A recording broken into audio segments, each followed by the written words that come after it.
of this week's hottest topics, Benghazi. It has captured national and international attention because two questions remain. Was there a cover-up, and could 4 American lives have been saved? Congressional lawmakers were given first-hand accounts of the state of affairs on September 11, 2012, at the U.S. mission in Benghazi. As suspected, representatives squabbled over the motivation for this new tell-all. Our goal in this investigation is to get answers, because their families deserve answers. What we have seen over the past 2 weeks is a full-scale media campaign that is not designed to investigate what happened in a responsible and bipartisan way, but rather a launch of unfounded accusations to smear public officials. Gregory Hicks, the former deputy chief of the mission in Libya, gave a detailed account of the day's events. When Ambassador Stevens talked to you, perhaps minutes before he died, as a dying declaration, what precisely did he say to you? He said, "Greg, we're under attack." Republicans focused on Susan Rice's statement that the attack was associated with demonstrations. She blamed this attack on a video. In fact, she did it 5 different times. What was your reaction to that? I was stunned. My jaw dropped, and I was embarrassed. An independent panel concluded that leadership failures at the State Department led to inadequate security at the mission. But House Republicans were not satisfied with the explanation. Well, Benghazi was out of the headlines for a long time. Now it's topping news. The question is why.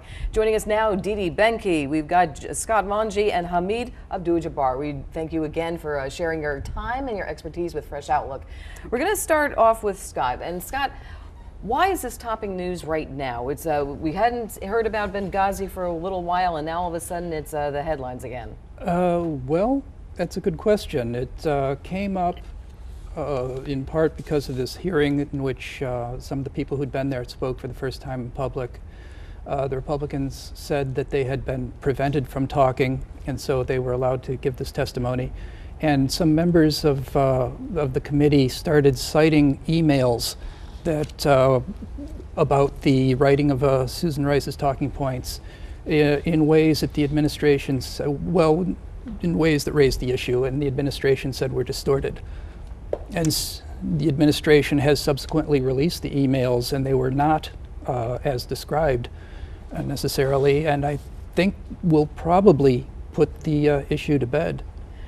Is this a GOP political witch hunt aimed at embarrassing Hillary Clinton, who is, of course, likely going to be running for president in 2016? Hamid, that question for you.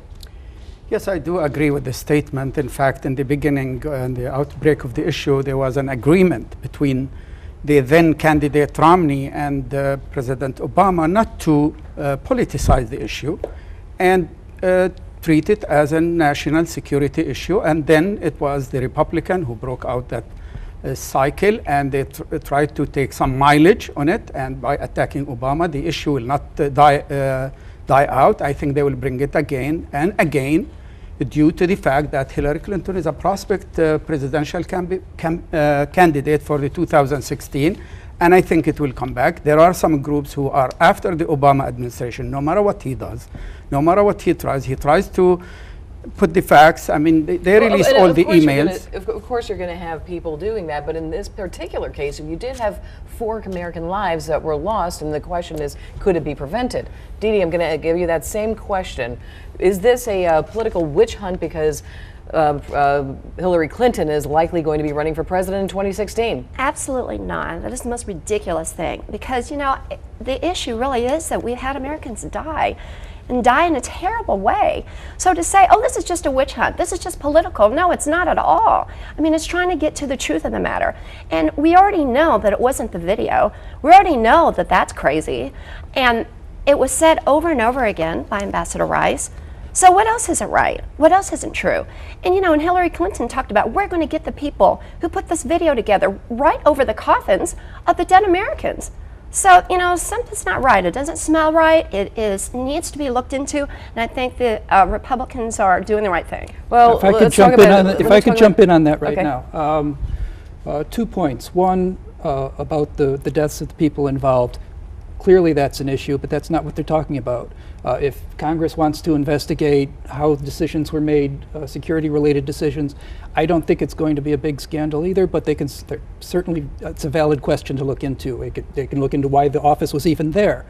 But what they're investigating is the talking points that were used to describe it soon after the event, and That's not true. They're investigating everything. They're investigating those points. Well, I mean, I just want to say that.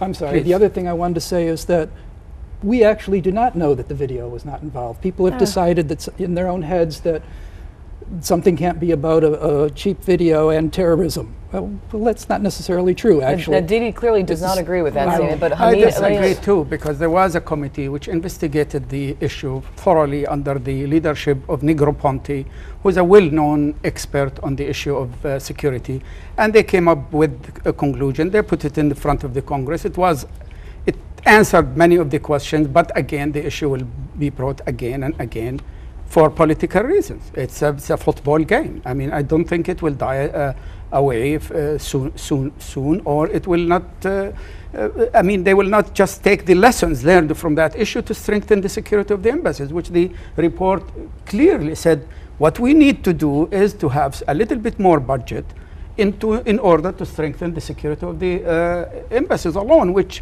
was inadequate until that moment, and we need to look into that.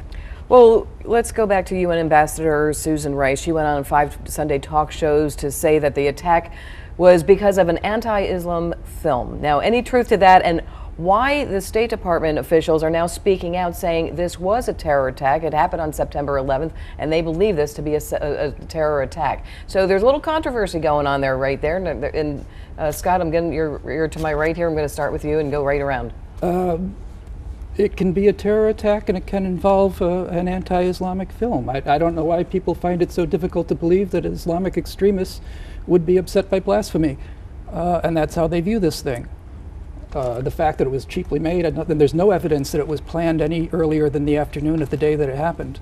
It was so rushed together that the materials, the fuel they used to burn the place down, was actually stuff that was lying around that they found at the site. Now you can investigate why that was lying around too. It'd be a valid point. But there is no evidence that there was any planning involved. And also, part of the basic problem of this, I think, underlying problem, is that people tend to assume that these militias in Benghazi are formal organizations with membership lists and mission statements and things. And they are, in fact, like overlapping clouds. There are Islamists and non-Islamists in practically all of them. There are individuals and entire factions that quit one and join another and then go back the next day, or join another without quitting the first one. A couple of days before the attack, the only diplomat assigned to Benghazi met with a couple of officials, city security officials, and was surprised to learn that both of them were members of several of these militias simultaneously. Hamid, I'm going to have you comment on this now. What are your thoughts? Was this a terror attack that, as the State Department officials are coming out and saying this week? We have to look into context. There was, during that period, there was demonstration everywhere, not only in Benghazi. I mean, the film, depicting Prophet Muhammad, which is very holy name for many Muslims around the world, to depict him as a womanizer and a corrupt person, there was emotions running untamed in the street of every almost capital, from Kabul to Islamabad to Sudan to Benghazi. So that was in this middle of the whole euphoria. There was this act, and it's automatically, I think, people will believe that is a natural reaction because the emotions were very high, and among those circumstances, a few people were deciding to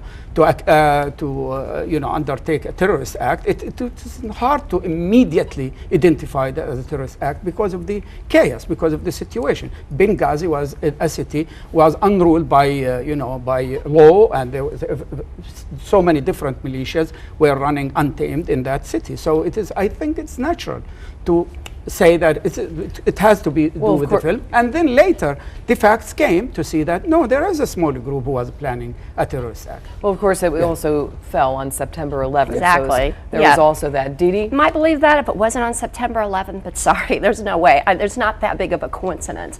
Also, what was compelling is what Mr. Hicks said. And he said, yes, I was shocked and embarrassed after learning about what happened and what Ambassador Rice said. Also, what's upsetting is the fact that the administration knew about it and they just let the Americans die. Was there not time to get people there? I don't believe that.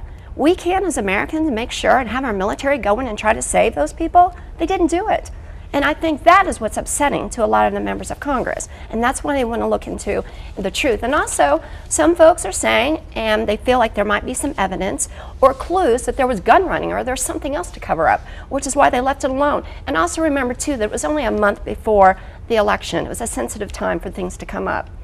All right, we thank you very much. Don't go away, and don't you go away, everybody, because when we come back, we're going to hear from David Carl. He's a foreign policy blogger, and we're going to get his reaction to these latest headlines.